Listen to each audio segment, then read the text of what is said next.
সুপ্রিয় দ্বাদশ শ্রেণীর শিক্ষার্থী, আশা করি তোমরা সুস্থ আছো এবং নিরাপদে আছো।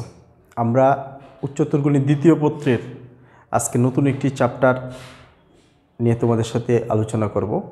আজকের চ্যাপ্টার হলো 10 নম্বর চ্যাপ্টার, বিস্তার পরিমাপ ও সম্ভাবনা। বিস্তার পরিমাপ ও সম্ভাবনা পরিসংখ্যানের একটি অংশ। তো আমরা আগে পরিসংখ্যান সম্পর্কে একটু ধারণা লাভ করি, তারপর আমরা বিস্তার পরিমাপে চলে যাব। আজকে এই চ্যাপ্টারের সিলেবাস এবং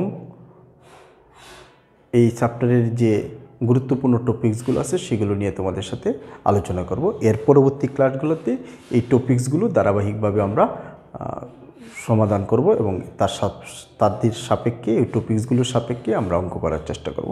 চলো, পরিসংখ্যান বলতে আমরা কি বুঝি? পরিসংখ্যান হলো একটি গাণিতিক বিজ্ঞান, অর্থাৎ কোনো তথ্য সংগ্রহ করে, আমরা তথ্য কাকে বলে সেটা আগে জানতে হবে। তথ্য হইল কোনো অনুসন্ধান ক্ষেত্র থেকে অনুসন্ধানকারীর মাধ্যমে কোনো বিষয় বা কোনো ঘটনার উপর যে সংখ্যামানগুলো আমরা খুঁজে বের করি সেইগুলো হলো কি তথ্য। যেমন আমি বোর্ডে একটা ছক লিখে রাখছি, মনে করলাম দ্বাদশ শ্রেণীর 10 জন শিক্ষার্থী, তাদের নাম ABCDEFGHIJ। এই 10 জন শিক্ষার্থী দ্বাদশ শ্রেণীর। তাহলে কোনো একটি কলেজ থেকে আমি ওই 10 জন শিক্ষার্থীর বয়স, ওজন, উচ্চতা এবং তাদের মাসিক খরচের একটি তালিকা আমি সংগ্রহ করেছি। এই যে সংগ্রহ করেছি বয়স, সেই বয়সটা একটা সংখ্যার মাধ্যমে আমি সংগ্রহ করেছি, ওজনটাও একটি সংখ্যার মাধ্যমে, উচ্চতাও একটা সংখ্যার মাধ্যমে, আর মাসিক খরচটাও একটি সংখ্যার মাধ্যমে প্রকাশ করছি। যদিও বয়সটা, এই সংখ্যাটা একটা মানে বছর প্রকাশ করবে, এখানে ওজনটা কেজিতে প্রকাশ করে, উচ্চতাটা একটি সংখ্যা কিন্তু এককটা তার ইঞ্চি হিসেবে প্রকাশ করছে, এবং খরচটা, মাসিক খরচটাও একটা সংখ্যা, সেটি টাকায় প্রকাশ করছে। অর্থাৎ এই সংখ্যাগুলো এক এক ক্ষেত্রে এক এক এককে প্রকাশিত হয়েছে। এই যে তথ্যগুলো আমি কালেকশন করছি, এটিই মূলত এক একটি কি তথ্য বা উপাত্ত, বা এই যে সংখ্যাগুলো আমি সংগ্রহ করেছি সেই সংখ্যাগুলোই হবে কি এক একটি উপাত্ত বা তথ্য। এই তথ্যগুলো আমি যে জায়গার থেকে সংগ্রহ করেছি সেই জায়গাটাকে বলা হবে অনুসন্ধান ক্ষেত্র, এবং যে সংগ্রহ করেছে, যদি আমি সংগ্রহ করে থাকি তাহলে আমাকে বলা হবে অনুসন্ধানকারী। তাহলে কোনো পরিসংখ্যানিক গবেষণার কাজে যদি আমরা কোনো অনুসন্ধান ক্ষেত্র থেকে কোনো অনুসন্ধানকারী গবেষণার কাজে, পরিসংখ্যানিক গবেষণার কাজে যে সংখ্যাগুলো বা যে সংখ্যা মানের পরিমাণগুলো আমরা সংগ্রহ করব, সেই সংগ্রহগুলো কি এক একটি কী বলা হবে? উপাত্ত বা তথ্য বলা হবে। এই তথ্যগুলোর এক এক ক্ষেত্রে এক এক একক ধারণ করবে। কখনো সেটা বয়স ধারণ করতেছে, কখনো সেই সংখ্যাটা ওজন হিসেবে কেজিতে একক হিসেবে প্রকাশ করতেছে, কখনো ইঞ্চি, কখনো মাসিক খরচ অর্থাৎ টাকা হিসেবে সেই সংখ্যাটা প্রকাশ করতেছে। তাহলে আমাদের সেই এককগুলো ভিন্ন হইতে পারে, কিন্তু এই সংখ্যাগুলো এক একটা কী বলা হবে? তথ্য বলা হবে। তো এই তথ্যগুলো বয়সের তথ্য, এই তথ্যগুলো ওজনের তথ্য, এই তথ্যগুলো ইঞ্চির মানে উচ্চতার তথ্য, এই তথ্যগুলো মাসিক খরচের তথ্য। তাহলে এইরকম তথ্য নিয়ে আমরা যদি কোনো একটি কাজের গবেষণা করি, সেই গবেষণা থেকে আমরা তথ্য সংগ্রহ করলাম, তথ্যগুলো বিশ্লেষণ করলাম, তথ্যগুলো প্রয়োগ করলাম, তথ্যগুলো ব্যাখ্যা করলাম এবং তথ্যগুলোকে সুন্দরভাবে উপস্থাপন করলাম, তাহলে আমরা যে ফলাফলটা পাবো সেটাই হলো পরিসংখ্যান। তাহলে পরিসংখ্যানের প্রথম এবং প্রধান কাঁচামাল হইল তথ্য বা উপাত্ত। আমরা তথ্য বা উপাত্ত সম্পর্কে আমাদের ধারণা লাভ করলাম। তাহলে এই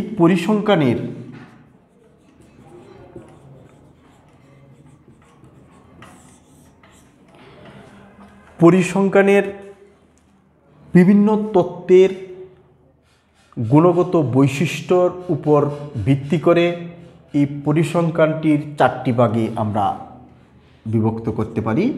এক হইল কেন্দ্রীয় প্রবণতার পরিমাপ। 2 হইল বিস্তার পরিমাপ। বিস্তার পরিমাপ। 3 হলো বঙ্কিমতার পরিমাপ। 4 হলো সুচলতার পরিমাপ। এই পরিমাপগুলো এই তত্ত্বের বিভিন্ন বৈশিষ্ট্যের উপর ভিত্তি করে আমরা এই তত্ত্বগুলোকে বিভিন্নভাবে আমরা পরিমাপ করতে পারি। ঠিক আছে, এগুলো পরিসংখ্যানের একটি অংশ। আমাদের বর্তমান সিলেবাসে ইন্টারমিডিয়েটের যে উচ্চতর গণিতের যে সিলেবাসে, সেই সিলেবাসে শুধু বিস্তার পরিমাপটা আছে, বিস্তার পরিমাপটা অন্তর্ভুক্ত। এই বিস্তার পরিমাপটা অন্তর্ভুক্ত আছে বর্তমান সিলেবাসে। কেন্দ্রীয় প্রবণতা বিস্তার পরিমাপ আমরা নির্ণয় করতে গেলে কেন্দ্রীয় প্রবণতার পরিমাপটাও আমাদের কী করতে হবে, জানা থাকতে হয়।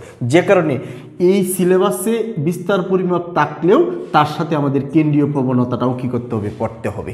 তার মানে আমাদের এই সিলেবাসে এই 2টা টপিকস নিয়ে আমাদের আলোচনা করলেই হবে। আর বাকি টপিকসগুলো আমাদের এই সিলেবাসে নাই, কিন্তু হায়ার লেভেলে বা ইন্টারমিডিয়েটের যারা অন্য অন্য বিষয়ে মানবিক বিভাগে যদি পড়ে তাহলে তাদের এই বিষয়গুলো আমাদের পড়তে হবে। বিজ্ঞান বিভাগের জন্য শুধু এই 2টা টপিকসই কী আছে, সিলেবাসে অন্তর্ভুক্ত। তাহলে আমাদের কেন্দ্রীয় প্রবণতা পড়তে গেলে অবশ্যই আমাদের চলক সম্পর্কে ধারণা রাখতে হবে। চলক, আমাদের চলক সম্পর্কে ধারণা নিতে হবে। চলক কাকে বলে? যেমন আমি এখানে 10 জন শিক্ষার্থীর বয়স আমি লিখে রাখছি। এই বয়সটা এক এক ছাত্রের ক্ষেত্রে এক এক রকম হয়েছে, কারো 17, কারো 15, কারো 16। তাইলে এই সবাইকে যদি আমি একটি চলকের মাধ্যমে প্রকাশ করি, অর্থাৎ চলকটার মান যখন ভিন্ন ভিন্ন ছাত্রের ক্ষেত্রে হবে তখন এই মানটা কী হবে, ভিন্ন ভিন্ন হবে। তাহলে ওই যার সাপেক্ষে আমি 10 জনকে প্রকাশ করতে পারতেছি তাকেই কী বলা হবে, চলক বলা হবে। অর্থাৎ চলকটা হলো পরিবর্তনশীল একটি রাশি, যে রাশিতে ভিন্ন ভিন্ন তথ্যের ক্ষেত্রে ভিন্ন ভিন্ন তথ্য মান প্রদান করবে। তাহলে এখানে একজন ছাত্রের বয়স 17, তার মানে ওই পরিবর্তনশীল যে রাশিটা তার মান 17।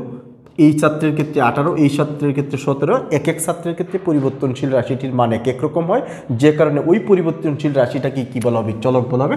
চলককে আমরা মূলত এক্স ওয়াই জেড দ্বারা কী করি, প্রকাশ করি। তাই আমরা যদি এক্সকে মনে করি চলক, তাহলে এক্স বলতে এ ছাত্রের জন্য বয়স কত আসবে, 17, বি ছাত্রের জন্য এক্সের মান 18, সি ছাত্রের জন্য এক্সের মান কত আসবে, 17। এইভাবে আমরা চলককে সূচিত করি। তাহলে এটা চলক।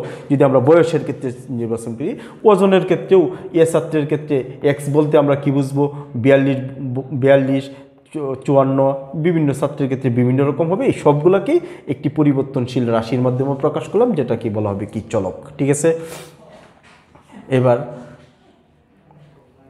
আমরা চলক সম্পর্কে জানলাম। চলকের পরে আমরা শিখব গণসংখ্যা। গণসংখ্যা আমাদের এই টপিকসগুলোর মধ্যে এই টার্মগুলো, এই পদগুলো আমাদের খুবই গুরুত্বপূর্ণ, যেখানে এই গণসংখ্যাগুলো বা এই টার্মগুলো আমাদের ভালোভাবে জানা থাকতে হবে। গণসংখ্যার ইংরেজি হলো ফ্রিকুয়েন্সি। ফ্রিকুয়েন্সি ফ্রিকুয়েন্সি ফ্রিকুয়েন্সি হলো যে আমরা এই যে পরিসংখ্যানিক গবেষণার ক্ষেত্রে যে তথ্যগুলো সংগ্রহ করেছি, এই তথ্যগুলোর একই তথ্য এক বা একাধিকবার থাকতে পারে। সেই এক বা একাধিক, যেমন 18 আছে 3 বার, 16 আছে 4 বার, এরকম একই সংখ্যা একাধিকবার থাকতে পারে। এই এক বা একাধিক থাকাটাকেই কী বলা হবে, গণসংখ্যা বলবে। অর্থাৎ এই তথ্যগুলোর মধ্যে 18 কয়বার আছে, 4 বার আছে, 16 কয়বার আছে, 3 বার আছে, এটাকে বলা হবে কি, এই তথ্যগুলোর এক একটি ফ্রিকুয়েন্সি। ঠিক আছে, ফ্রিকুয়েন্সিকে প্রধানত কী দ্বারা প্রকাশ করা হয়, এফ দ্বারা আমরা কী করি, সূচিত করি। ঠিক আছে, যেমন চলককে আমরা কী দ্বারা সূচিত করলাম, এক্স দ্বারা সূচিত করলাম। ফ্রিকুয়েন্সিকে আমরা কী দ্বারা সূচিত করলাম, ফ্রিকুয়েন্সিকে আমরা এফ দ্বারা সূচিত করলাম।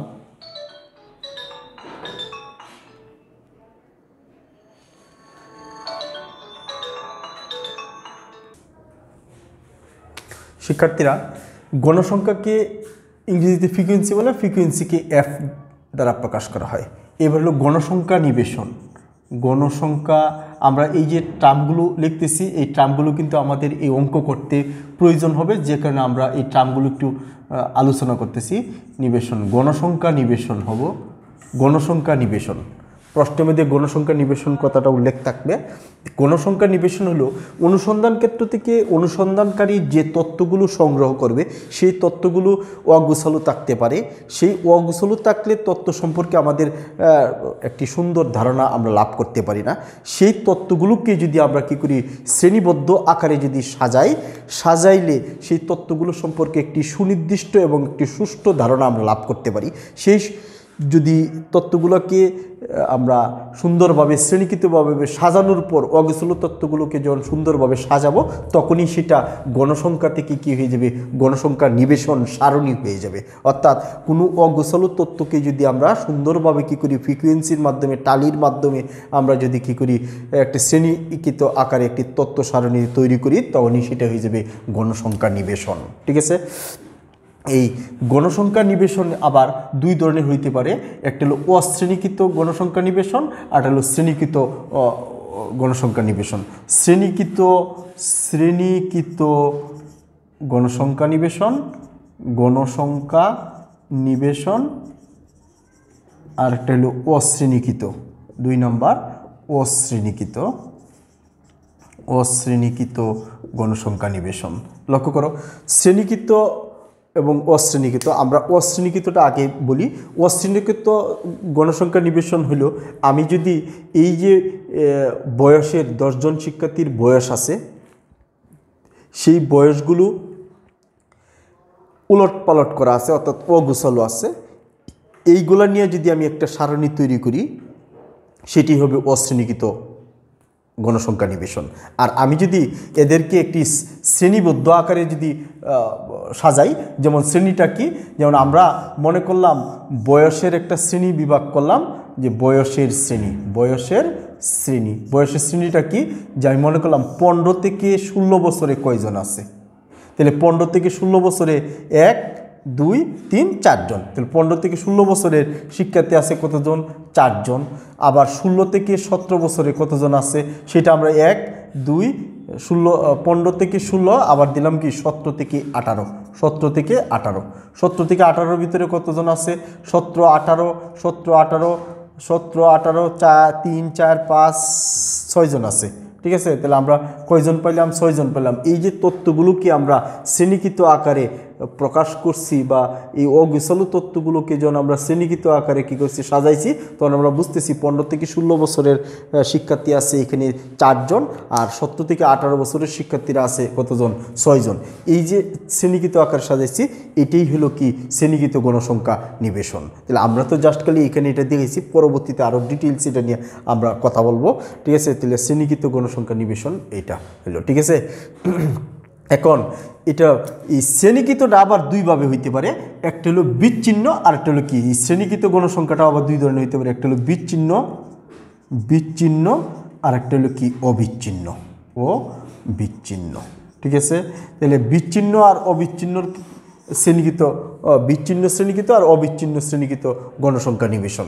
তো লক্ষ্য করো, এখানে শিক্ষার্থীর বয়স, সবার বয়স কিন্তু 17 হবে না, 17 বছর 3 মাস হইতে পারে, 17 বছর 5 মাস হইতে পারে। তা আমরা যে শ্রেণীটা করলাম 15 থেকে কত পর্যন্ত 16, তো কারো বয়স যদি 16.5 হয় তাহলে সে কোন শ্রেণীতে থাকবে, প্রথম শ্রেণীতে না দ্বিতীয় শ্রেণীতে?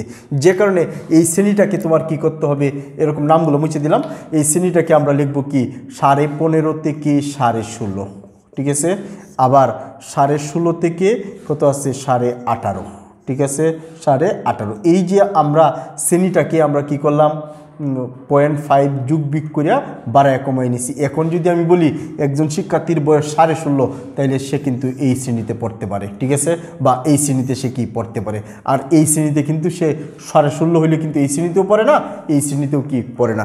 এই যে শ্রেণীটার বয়সের শ্রেণীটাকে যখন আমরা এরকম পয়েন্ট আকারে নিব, তখনই সেটা হয়ে যাবে কি বলতো, অবিচ্ছিন্ন হয়ে যাবে।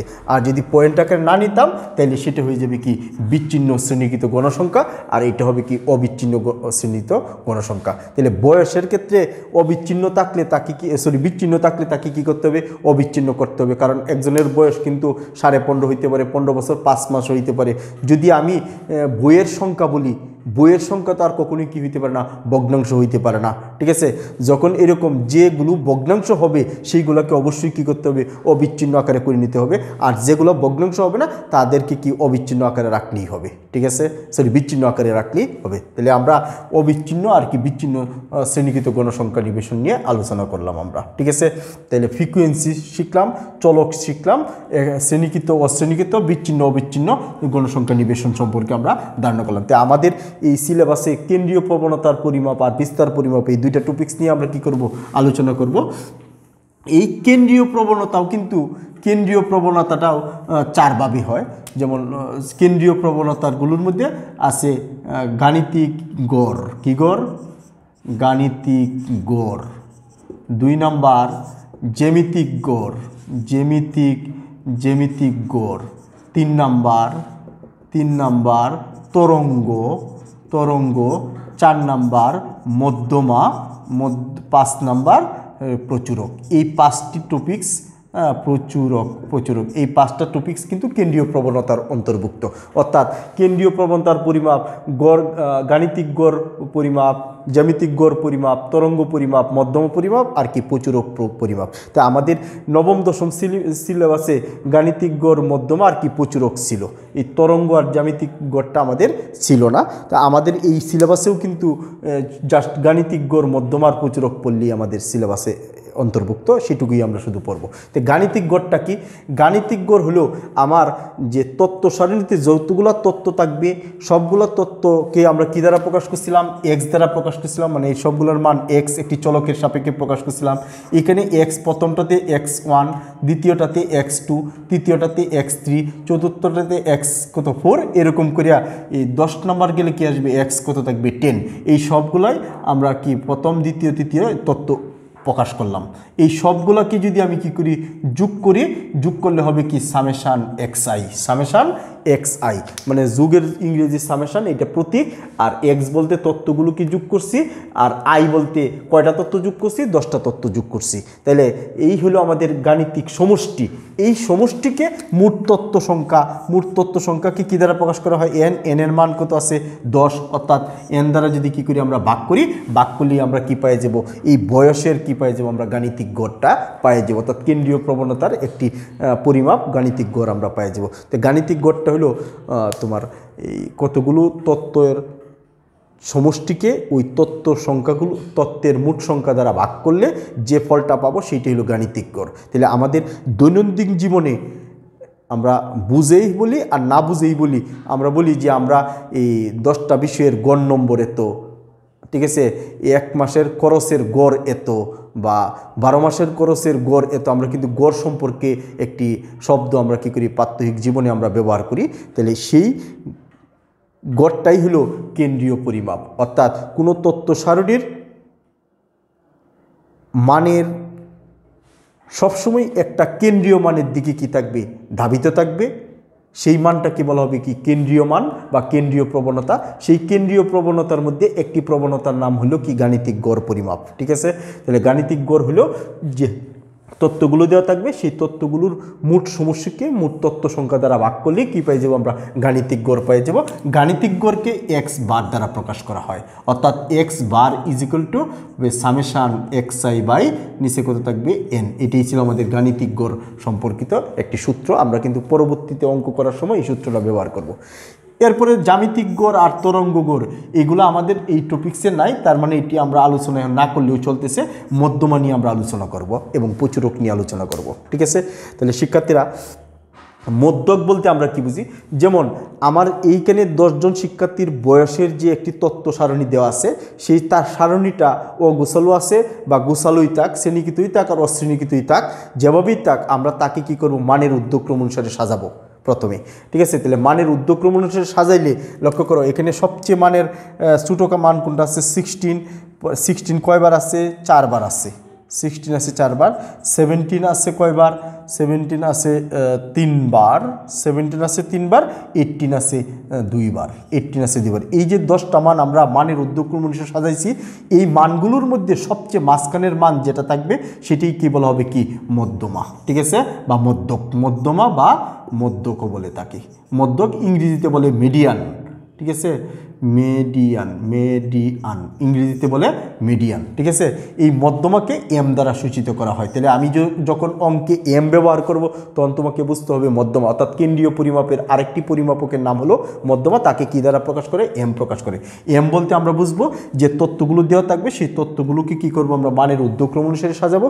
এই মানের ঊর্ধ্বক্রম সাজালে যে মানটা সবচেয়ে মাঝখানে থাকবে, যেমন এখানে 10টা মান আছে, 10টা মানের মধ্যে এই পাশে 4টা, এই পাশে 4টা, হ্যাঁ, এই পাশে 1 2 3 4 5 6 7 8 9, আমরা আরেকটা তথ্য মনে লিখি নেই, 16 1 2 3 4 বার, 17 1 2 3 18 আছে 3 বার, 18 আছে 3 বার। লক্ষ্য করো এখানে আছে 4টা, তাহলে এই দুইটা মান কি হয়েছে? মাঝখানে আছে। যখন দুইটা মান মাঝখানে থাকবে তখন বুঝতে হবে তাদের গড় নিলেই সেটাই হয়ে যাবে কি? মধ্যমা, ঠিক আছে। তাহলে এই দুইটার গড় কিন্তু 17ই হবে। তার মানে এটার এই তথ্যগুলোর গড় মান হলো কি, মধ্যমা মান হলো কত? 17, অর্থাৎ এম ইকুয়াল আমরা কত পাইলাম? 17। এটাকে বলা হয় কি? মধ্যমা বা মিডিয়ান বা মধ্যক, ঠিক আছে। এবার প্রচুরক বলতে আমরা কি বুঝবো? প্রচুরক হলো যে আমাদের তথ্য সারণীতে থাকবে, অগোছলই থাক আর গোছলই থাক, অগোছল থাকলে তাকে আমরা শ্রেণীকৃত করে নিব, শ্রেণীকৃততে যেটা গণসংখ্যা বেশি থাকবে সেটাই হবে কি? প্রচুরক শ্রেণী, বা সেই প্রচুরক শ্রেণীর মধ্যমানটা কি বলা হবে? কি? প্রচুরক, ঠিক আছে। বুঝছি। আর যদি অশ্রেণীকৃত থাকে, অশ্রেণীকৃতর ক্ষেত্রে যে তথ্যটা সংখ্যায় সবচেয়ে বেশিবার থাকবে, যেমন 16 আছে কয়বার? 4 বার, 17 আছে 3 বার, 18 আছে 3 বার, এখানে সবচেয়ে বেশিবার যে সংখ্যাটা আছে 16, এই 16টাকে বলা হবে এই তথ্য সারণীর কি? প্রচুরক। প্রচুরকের ইংরেজি হলো মুডি, প্রচুরকের ইংরেজি হলো মুডি। মুডির প্রথম অক্ষর কি? এম ও, তার মানে প্রচুরককে কি দ্বারা প্রকাশ করা হয়? এম ও দ্বারা প্রকাশ করা হয়। এম ওর মান কত আসবে? 16, ঠিক আছে।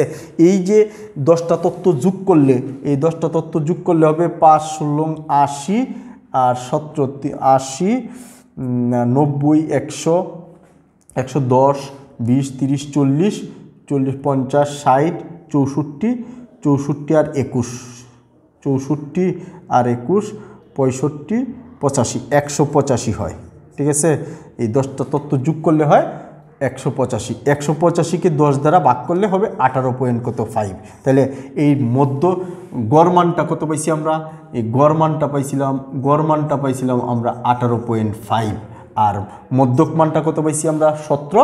আর প্রচুরক মানটা কত পাইছি? 16। তাহলে এই গড়, মধ্যক আর প্রচুরক, এই তিনটা মানই কিন্তু এই তত্ত্বগুলোর ঠিক মাঝামাঝি মানের দিকে, যেমন 16 থেকে 18, ঠিক আছে, এই মাঝামাঝি মানের দিকে পুঞ্জীভূত হয় বলে একে কী বলা হবে? কেন্দ্রীয় প্রবণতা বলে, বা কেন্দ্রীয় পরিমাপক বলে, বা পরিমাপ বলে। কেন্দ্রীয় পরিমাপের 5টার মধ্যে আমাদের 3টা এই সিলেবাসে অন্তর্ভুক্ত, আমরা এই 3টা নিয়ে আলোচনা করব। তাহলে গড়কে সবসময় এক্স বার দ্বারা প্রকাশ করা হয়। এক্স বার মানে হলো যতগুলো তথ্য থাকবে তাদের সবগুলোর সমষ্টিকে মোট তথ্য সংখ্যা দ্বারা ভাগ করব। আর মধ্যক বলতে মানের ঊর্ধ্বক্রম অনুসারে যে মানটা সবচেয়ে মাঝখানে থাকবে সেটাই হবে কি? মধ্যক। আর প্রচুরক বলতে বুঝবো আমরা এই মানগুলোর মধ্যে যে মানটা সবচেয়ে বেশিবার থাকবে সেটাই হবে কি? প্রচুরক। তাহলে শিক্ষার্থীরা, আমরা এই পরিসংখ্যানের যে বিস্তার পরিমাপ, এই বিস্তার পরিমাপের আমরা শুরু করতে চাচ্ছি। বিস্তার পরিমাপ শুরু করতে হলে আগে তোমাকে কেন্দ্রীয় প্রবণতা জানতে হবে। কেন্দ্রীয় প্রবণতার মধ্যে আমাদের গড়, মধ্যক, প্রচুরক, এই 3টা টপিক্স নিয়ে আমরা আজকে আলোচনা করেছি। এর পরবর্তী ক্লাসে এই 3টা টপিক্স ব্যবহার করে আমরা ওই যে বিস্তার পরিমাপ সম্পর্কে আলোচনা করব। এর সাথে আমরা কিন্তু এই তত্ত্বগুলোকে কীভাবে শ্রেণীকৃত করতে হয়, শ্রেণীর মধ্যমানটা কীভাবে মধ্যমান হলো এই দুইটা যোগ করে 2টা ভাগ করলেই মধ্যমানে চলে আসবে। আর শ্রেণীকৃত কীভাবে করতে হয় এবং বিচ্ছিন্ন অবিচ্ছিন্ন শ্রেণী কীভাবে করতে হয়, গণসংখ্যাকে কী দ্বারা প্রকাশ করে, গণসংখ্যা বলতে আমরা কি বুঝি, গণসংখ্যার নিবেশন বলতে আমরা কি বুঝি, এইগুলো সম্পর্কে আমরা প্রাথমিক একটা ধারণা লাভ করলাম। আর এইগুলো নিয়ে আমরা পরবর্তী ক্লাসে কি করব? ওই বিস্তার পরিমাপের আমাদের যে সিলেবাসে আছে সেটা নিয়ে আলোচনা করব। অবশ্যই গড়, মধ্যক, প্রচুরকটা তোমার মাথায় থাকতে হবে, এবং গড়, মধ্যক, প্রচুরককে কী দ্বারা প্রকাশ করা হয় সেটাও তোমাকে কিন্তু ভালোভাবে জানা থাকতে হবে। তো শিক্ষার্থীরা, আজকে আমরা এই পর্যন্তই রাখতে চেয়েছি। নেক্সট ক্লাসে আমরা ওই বাকিগুলো নিয়ে আমার কথা হবে, বিস্তার পরিমাপক। সেই পর্যন্ত সকলকে ধন্যবাদ। ভালো থাকো, সুস্থ থাকো।